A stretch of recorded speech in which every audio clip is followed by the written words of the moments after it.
Welcome to study with Vishal. Study with Vishal में आपका एक बार फिर से स्वागत है। तो मेरे प्यारे दोस्तों, हमने स्टार्ट किया था परसेंटेज में हम कल बताए थे आपको कि कैसे किसी अगर कोई संख्या परसेंटेज में दी गई है, जैसे 25% दिया गया है, इसको हम कैसे भिन्न में बदलेंगे, यानी कि फ्रैक्शन में कैसे बदलेंगे। तो इसको जो है हम क्या करते थे, 25 लिखा, 25 लिखे और बटे में 100 कर दिए। इसको काटे, 5 में 25 और 5 दूनी 10, उसके बाद 5 चौक 20, आपका क्या आ गया 1/4। तो ये आपका आ गया ये 25%, 1/4 मतलब ये आपका भिन्न में हो गया। आप डायरेक्ट काट सकते हैं, अगर 25 का पहाड़ा याद है आपको, 25 1 25, 25 चौका 100। दूसरा ऐसे आपको एक बताया था मैंने, जैसे आपके पास है 75%, तो 75% को अगर आपको चेंज करना है तो क्या करेंगे आप, वो 75/100। अब इसको काटिए, 25 का पहाड़ आपको याद है, 25 3 75, 25 चौका 100, तो ये क्या हो गया 3/4 हो गया। तो दूसरा क्या था आपका, मैंने ये बताया था कैसे हम जो है बदलते हैं भिन्न को फ्रैक्शन में। अब जैसे आपका ये भिन्न है, इसको हमको परसेंटेज में बदलना है, तो कैसे बदलेंगे। परसेंटेज में बदलने के लिए मैंने बताया था इसमें 100 से गुणा कर देते हैं। तो 100 से गुणा करेंगे तो आपका क्या हो जाएगा, इसको काटेंगे, 4 दूनी 8, उसके बाद 4 पंचे 20, आपका कितना आ गया 25%। वैसे आपका 3/4 है, तो इसको अगर आपको किसमें बदलना है, प्रतिशत में, तो कैसे करेंगे, 3/4 गुणे में 100, सबके गुणे में 100 कर देंगे। जो भी आपका फ्रैक्शन दिया रहेगा, जो भी भिन्न दिया रहेगा, आपका आराम से आ जाएगा। ये क्या हो गया आपका 25 3 75%।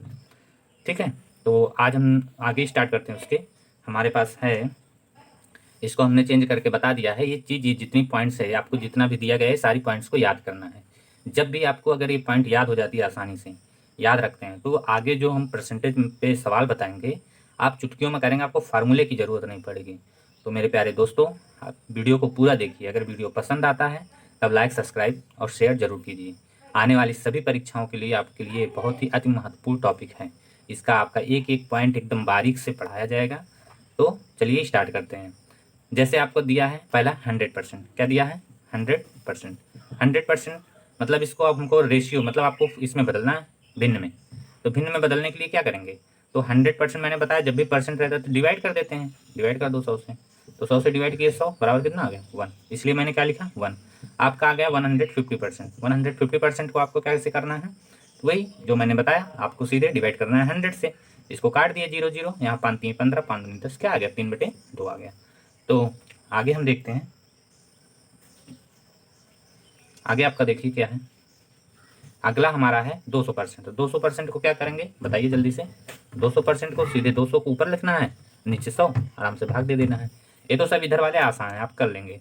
प्रॉब्लम आप लोगों को आती है, जैसे आपका दिया है 66:2/3%, यानी कि 66 से 2/3% अगर दिया है, तब इसको आपको बदलना है किसमें, किसमें बदलना है आपको, भिन्न में। तो कैसे करेंगे, आपको 66 से 2/3 बटे में 100 कर देना है। तो क्या हो जाएगा, 66 दिए क्या हो जाएगा, 3 छक्का 18, 3 छक्का 18 19, 198। 198 में 2 जोड़ोगे तो आपको कितना हो जाएगा 200/100। तो इसको भाग देंगे, क्या आ जाएगा आपका, बताइए बताइए कितना आ जाएगा। तो आपका यहाँ 200/3 है, उसके बाद बटे 100 है, आपका हो जाएगा 200 अपान में 3 गुणे 100, 100 से 100 आपका 2 बार कट गया और 2/3 आपका आंसर आ गया। एकदम आसान है, आप लोग सिर्फ इसको ध्यान से देखिए तो आपका आराम से सब कुछ हो जाएगा। लेकिन अगर आप इसको आसानी से याद कर लेंगे तो आपके लिए और अच्छा है, सिर्फ ध्यान देने की बात है। आपका देखो, जैसे ही आपका 200% कितना हो रहा था, आप ध्यान से देखिए, 200% आपका हो रहा था, कितना हो रहा था बताइए, 200% आपका 2 हो रहा था, सिर्फ इसमें 3 आया ना, तो सिर्फ इसे 2/3 कर दो, वैसे भी याद हो जाएगा, कोई दिक्कत नहीं है। आपका जैसे आ गया है आपका 33 सही 1/3%, तो क्या करना है, सिंपल सा, 33 तियाँ क्या होता है 99, 100, 100/3 और गुड़े वो आपका बटे में 100 तो नीचे इधर आ जाता है, 100 नीचे ही रहता है, 100 से 100 कट गया, 1/3 आ गया, ये रेशियो हो गया। तो आपको इसको याद कर लेना। 66 सही आपका दिया है 2/3%, यानी कि 2/3 हो जाएगा। 33 का हो जाएगा 1/3, तो 1/3 हो जाएगा। और 87 सही 1/2, 87 को इससे गुणा करो, 1 जोड़ दो, फिर 100 से भाग दे दो, आपका आ जाएगा इतना, 4 बार जाएगा, 4 दूनी 8, यहाँ पे आपका 7/8 हो जाएगा। आप ऐसे ऐसे इन सबको याद कर लीजिए, ठीक है। याद करने के बाद हम चलते हैं आपको थोड़ा और कुछ बताने। तो देखिए ध्यान से, आपका दिया है कहीं पर जैसे x का y%, जैसे कोई चीज़ दिया गया है, आप यहाँ से देखिए x का y% कितना होगा, ठीक है ना। तो इसके लिए हम क्या करते हैं, सिंपल सा हमारा एक लॉजिक है, जहाँ एक का शब्द आया है, इसका मतलब है गुणा, मतलब x गुणे y% को हमने क्या बताया, y/100 कर दो, सिंपल सा।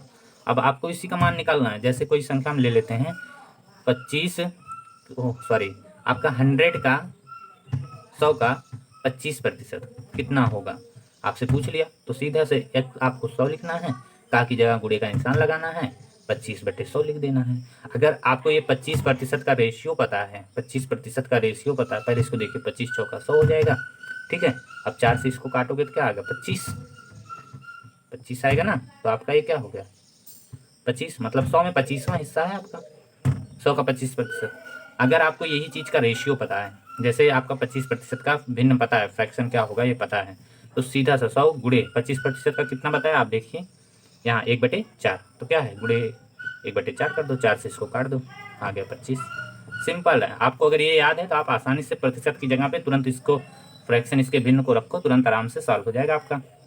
आगे आपका दे दिया गया है x को y का प्रतिशत, अगर हमका दूसरा पॉइंट अगर हम लोग देखेंगे, x को y का प्रतिशत क्या बोल दिया जाए, x को y का प्रतिशत, ठीक है। तो ऐसी कंडीशन में हम कुछ नहीं करते, सिर्फ ध्यान दीजिए x/y हो जाएगा, मल्टीप्लाई में 100 हो जाएगा, उसके बाद प्रतिशत हो जाएगा। अब ये कैसे, जैसे अब हमको प्रतिशत ही नहीं पता है, प्रतिशत ही नहीं पता है तो हम कैसे करेंगे, आप बताइए। 25 जैसे आपको पूछ लिया, बोल दिया जाए 25, 40 का कितना प्रतिशत है, 40 का कितना प्रतिशत, कितना प्रतिशत है, तो आप क्या करेंगे, सिंपली कुछ करना नहीं है, ध्यान से इसी को देखिए, आगे वाले को क्या बोले हैं, x बोले हैं, बाद वाले को y बोले हैं, मल्टीप्लाई करना है 100 से, इसी को काट देना है, ये प्रतिशत में आपका हो जाएगा। तो आप 0 से 0 काट दीजिए, 2 दूना 4, 2 पंचे 10, आपका कितना आ गया, 25 पंचे कितना हो जाएगा बताइए, 125 हो जाएगा ना, और बटे 2। अब इसको चाहे फ्रैक्शन में बदल दीजिए, फ्रैक्शन मतलब भिन्न में, भिन्न में बदलने के लिए क्या करना है, सिंपल सा, इसको 125 को मैंने उस दिन बताया था ना, 125 को पहले 2 से भाग दे दीजिए, तो 2 छंग 12 हो जाएगा, 5 उतारोगे, आगे आपका ये 2 दूना 4 हो जाएगा, तो 5 में से 4 जाएगा 1 आएगा, तो आपका कितना आ रहा है बताइए। ये मैंने बोला इस चीज़ को कहाँ लिखते हैं, यहाँ लिखते हैं, ये चीज़ जहाँ आता है उसको ये पर लिखते हैं, फिर आपका जो ये चीज़ है तो हमेशा ही नीचे रहेगा ही, इसको इस तरह लिख दीजिए, आसान है, समझ में आया। तो आगे हम देखते हैं, अगला टॉपिक है हमारा, अगर हमको देख दिया जाए वृद्धि की, अब देखिए इसमें आप ये अगर 2 टॉपिक x का y प्रतिशत अगर पूछ लिया जाए तो ऐसे निकालेंगे, आगे आगे आपको पूछ लिया जाए कि x को y का प्रतिशत, मतलब अगर आपका कोई संख्या दिया गया है, 2 संख्याएं दी गई हैं, मतलब बोल दिया कि इतने 40 में से 25 अगर किसी को मिल रहा है तो कितना प्रतिशत है, 40 में से अगर किसी को 25 मिल रहा है तो कितना प्रतिशत है, तो उसको इस तरह निकालते हैं। चलिए इसी पे हम आप लोगों को बताते हैं, जैसे आप लोग एग्ज़ाम देते हैं, एग्ज़ाम में आपको रिजल्ट आता है, तो कुछ लोग दूसरे से पूछते हैं भैया मेरा प्रतिशत बता दो, परसेंटेज बता दो कितना है, कैसे है, तो उसके लिए कुछ करना नहीं है, सिंपल है। मान लो आप जो है आपका 600 का पेपर हुआ, ठीक है, अब 600 में आपने पाया कितना, 600 का पूरा पूरा मार्क कितना है 600, अब आपने 600 में कितना पाया बताइए, 600 में आपको मैं मान ले रहा हूँ कि आप पा गए हैं कुछ ऐसे 500 पा गए, ठीक है ना, 500 नंबर, आप 600 में 500 नंबर पा गए, तो क्या करना है, जो आपका ये क्या है बताइए, आपको क्या करना है, सिंपल, ये इसको तो ये y है ना, ये जो पाया है ये x है, तो इसको x को ऊपर रखो, मतलब 500 जो पाए हो उसको ऊपर रखो, और जो है पूरा नंबर था, पूरे सब्जेक्ट में को मिला करके जितना था, पूरे जितने में चेक किया गया था वो 600, और यहाँ बटे में 100 कर लो। अब इसको 0 से 0 काट दो, 500 को 6 से भाग दे दो, तो पहले 2 3 6 हो जाएगा, उसके बाद 2 दूना 4, 2 पंचे 10, उसके बाद 3 से काटोगे, 3 8 24 हो जाएगा, 1 25, और उसके बाद 3 त्रिक का 9, ये तो होगा ना, उसके बाद पॉइंट में जो भी आएगा 3 त्रिक का 9, यही आपका परसेंटेज हो जाएगा, सिंपल आसान से। अब आपको किसी से परसेंटेज जानने की ज़रूरत नहीं पड़ेगी।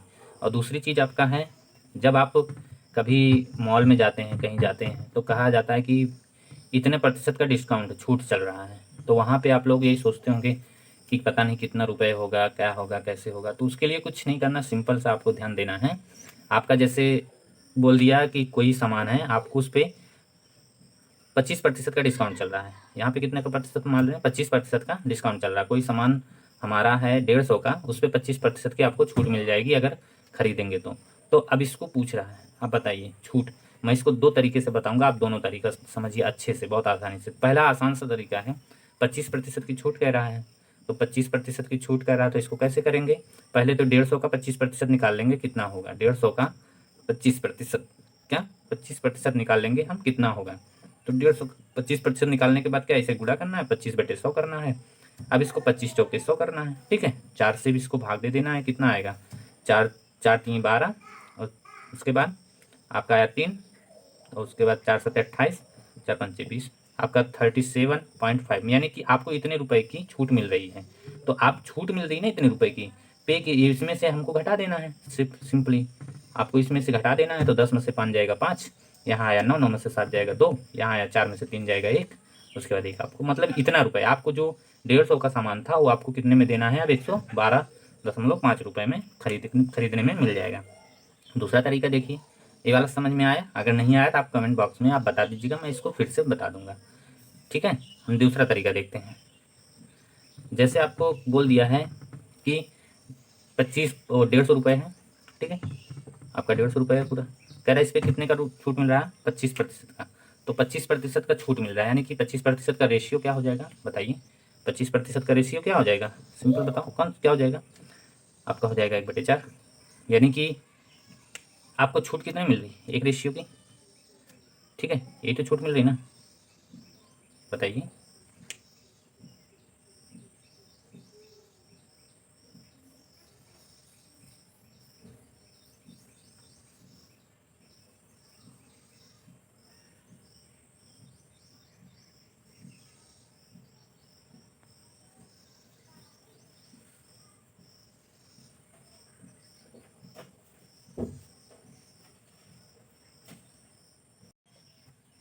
तो देखिए, सॉरी प्रॉब्लम हो गई थी थोड़ा।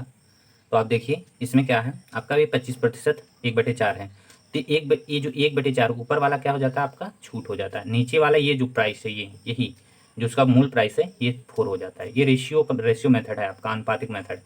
तो यही को मैं समझाने की कोशिश कर रहा हूँ, आप ध्यान से देखिए कैसे हुआ। आपका 4 बराबर कितना हो जाएगा? 150। जैसे आप आम खरीदे हो ना, इतने में इतना आम मिलता है, तो इतने में मतलब आपको 5 रुपये में 10 आम मिलता है, तो 6 रुपये में कितना मिलेगा, ऐसे कुछ ना। तो आपका ये क्या हो गया? नीचे क्या हो गया? आपका ये मूल प्राइस हो गया, इसका जो मूल धन है आपका ये हो गया। और ऊपर क्या हो गई? आपकी छूट हो गई, इतने रुपए की छूट है, 1 रेशियो की छूट मिल रहा है। तो अगर आपको सिर्फ छूट पता करनी है कि छूट कितनी है, तो आपको छूट पता करने के लिए 4 बराबर इतना दिया है, तो 1 बराबर क्या करना है? सिर्फ 150 को 4 से भाग दे देना है। आपका क्या आएगा? 4 3 12, 3 15, 4 7 28, इतना आ गया आपका, इतने रुपए की छूट। अगर डायरेक्ट आपको ये पता करना है कि कितना रुपए छूट के बाद देना पड़ेगा, तो क्या करना है आपको? 4 - 1 बराबर 3, 3 रेशियो आ गया। इस 3 रेशियो का मान निकालिए। 3 रेशियो का मान निकालने के लिए क्या करोगे? अगर 1 रेशियो का मान पता है तो 3 से गुणा करो। अगर एक आम का मूल्य अगर आपका 5 रुपये है, तो 3 आम का मूल्य कितना होगा? 15 रुपये। वैसे जब 1 रेशियो का मान इतना है, तो 3 रेशियो का मान कितना होगा? ये सिंपली आप निकाल सकते हैं। कैसे? 37.5 गुणे 3, 3 से गुणा कर दो। 3 5 15, 3 7 21 1 22, 3 3 9 2 11, आपका इतना हो गया। सिंपल है कि नहीं है आपका? इसीलिए मैं रेशियो मेथड समझाने की कोशिश कर रहा हूँ। आप देखिए आराम से हो जा रहा है कि नहीं? 25% बराबर 1/4। 1/4 में अगर आपको छूट पता करनी है तो तुरंत जो है एक का मान निकाल लीजिए। एक का मान कैसे निकलेगा? 4 से भाग देने पर। अब जैसे कहीं पर है, अगर हमारे 5 आम का मूल्य 25 रुपये है, तो एक आम का मूल्य आपको निकालना है, तो क्या करोगे? 25/5 करोगे ना, 50 5 रुपये आएगा कि नहीं आएगा? वैसे आपको अगर जब एक आम का मूल्य पता चल गया 5 रुपये, तो 7 आम का मूल्य अगर निकालना पड़ा तो निकाल सकते हो कि नहीं? 7 आम का मूल्य अगर निकालना पड़ा तो निकाल पाओगे कि नहीं निकाल पाओगे? बताओ। सिर्फ एक का 5 है तो 7 का क्या हो जाएगा? 7 गुणे 5 हो जाएगा ना, 5 7 35 हो जाएगा। यही मेथड है, यही सिंपली ये चीज़ जिसको आती है, ये चीज़ जिसको समझ में है, वो इस चीज़ को आराम से सॉल्व कर सकता है, कोई दिक्कत नहीं है। तो आपको चलिए एक क्वेश्चन और मैं समझाता हूँ, ये क्वेश्चन और समझिए तो आपको आसानी से समझ में आ जाएगा, कोई प्रॉब्लम नहीं होगी। बहुत ही आसान सा टॉपिक है। आपको सबसे पहले ये रेशियो जो आपको ये दिया गया है इधर, इसको याद करना है। ये याद रहेगा तो आप आसानी से सारा का सारा पॉइंट कर सकते हैं क्लियर। अगला आपको अगर दे दिया गया तो कोई चीज़ आपका, जैसे छूट के लिए हम मान लेते हैं आपको कोई चीज़ है, जैसे 50%। अगर आपको कहीं छूट की बात कर रहा है कि इतने रुपए की छूट कर दी, आपको 75% डिस्काउंट मिल रहा है, छूट मिल रहा है, और उसका प्राइस है 150 रुपये, फिर से मान ले रहे हैं, ठीक है ना। 150 रुपये है और 75% का डिस्काउंट है। तो सिंपल सा कुछ करने की जरूरत है। आपको अगर पूछा कि छूट क्या दे रहा है, छूट कितने की दे रहा है, तो छूट के लिए क्या करना है, और आपको छूट के बाद कितना रुपए देना पड़ेगा, छूट के बाद कितना रुपए, छूट के बाद कितना रुपए देना पड़ेगा, कितना रुपए देना पड़ेगा। सिंपल सा ध्यान दीजिए, एकदम बहुत आसानी से हो जाएगा। तो क्या करना है, 75% का रेशियो क्या होता है आप बताइए। 75% बराबर कितना होता है, 3/4 होता है। क्या होता है, 3/4। यानी कि वो छूट कितने का दे रहा है, 3 का, और उसका मूल प्राइस क्या है, 4 है, ठीक है ना। अब ये 150 किसके बराबर, 400, 4 के, और ये 3 जो है क्या है, उसका छूट है। तो छूट पूछ रहा ना, तो 3 बराबर अगर 4 बराबर 150 है, 4 बराबर अगर आपका 150 है, तो 3 1 बराबर क्या होगा, सबसे पहले 1 बराबर निकालो, 1 के बराबर कितना होगा, तो 150/4 हो जाएगा। आप अभी निकाले थे, क्या आया था, 37.5 आया था ना। तो 3 बराबर कितना हो जाएगा आप बताइए, तो 37.5, उसके बाद गुणे में 3, ये भी निकाल चुके हैं हम, 3×5 = 15, उसके बाद 3×7 = 21, 22, 3×3 = 9, 2 11। आपका इतना रुपए की वो क्या कर रहा है, छूट ही दे रहा है। तो उसे जमा देना कितना पड़ेगा, ये देने वाली बात क्या मैंने बताया था, 4 में से 3 घटा दो, 1 है। मतलब एक रेशियो उसको देना पड़ेगा। एक रेशियो का मान कितना है, हमने निकाल दिया है 37.5, मतलब इतने रुपए देना पड़ेगा। अगर आपका 150 रुपये की कोई प्राइस में सामान मिल रहा है, उस पर 75 रुपये की छूट मिल रही है, तो 75% की छूट मिल रही है। तो सिंपल सा यही रेशियो मेथड सॉल्व कीजिए। रेशियो मेथड आपके लिए आसान होगा, कोई फार्मूला याद करने की जरूरत नहीं, कुछ भी नहीं, सिर्फ आपको इतना याद करना, आपका परसेंटेज पूरा इसी पे आ जाएगा। तो मेरे प्यारे दोस्तों, अगर वीडियो पसंद आई हो तो वीडियो को लाइक, सब्सक्राइब और शेयर जरूर करें। धन्यवाद।